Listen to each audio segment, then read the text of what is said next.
किती किती आठवू येते बा राजगडा. अनादी अनंत काळापासून तू या राहाळात वसला असशील. कित्येक राजवटी आल्या, सत्तांतर झाली, परचक्र लोटली, पण तू मात्र कधी कोणाला बदला नसशील. तू अन हा पलीकडचा तोरणा या सह्याद्रीचीच लेकर, आवळी जावळी भावंडच तुम्ही, एकाच नाळेनं जोडलेली. दोघांच्याही अंगात अशीच रांगडी खुमखुमी, आखाडातल्या पैलवानांसारखी. या प्रचंड बलदंड माचांचे शड्डू थोपटीत तुम्ही अनेक संकटांस मूठ माती चारली असेल. मूक परकीय आक्रमणांना आसमान दाखविले असेल, कैक विघ्नांस चितपट केले असेल, आणि पुन्हा गर्जना करीत थांबले असाल या सह्याद्रीच्या आखाड्यात माय मराठीची माती अंगास लावून अजिंक्य म्हणून. तुमच्या याच तालेवारी रुबाबाची भूल पडली त्या जाणत्या राजास.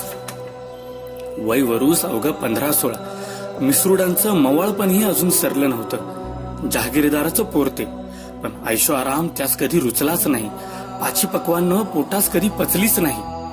त्याचं सख्य जडलं तुमच्याशी, इथल्या दगडधोंड्यांशी, इथल्या लंगोट्या मावळ्यांशी. त्या राजाने तुम्हाला लळा लावला आणि तुम्हीही त्या राजावरून जीव ओवाळून टाकला. त्याने तुम्हाला स्वातंत्र्य दिलं आणि तुम्ही त्याचं स्वराज्य राखलं. बा राजगडा, अजून तुझ्या हृदयात तो शिवकाळ जसाच्या तसा जिवंत असेल ना? तोरण्यावर सापडलेल्या धनाने तुला ही तटबुरुजांची लेणी चढवली. रामाच्या पावलांनी शिळेची अहिल्या झाली आणि शिवरायांच्या पावलानं मुरुंब देवाचा डोंगर स्वराज्याची राजधानी दुर्गराज राजगड झाला. किती घटनांचा तू साक्षीदार. या तानुल्या स्वराज्यास तू जोजविले असशील.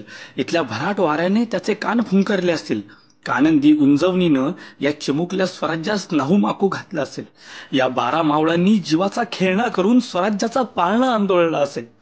आणि रचलं जात असेल शिवभारतातील एक बुलंद बेलाग स्वर्णपान, दुर्गराज राजगड नावाचं. जय शिवराय.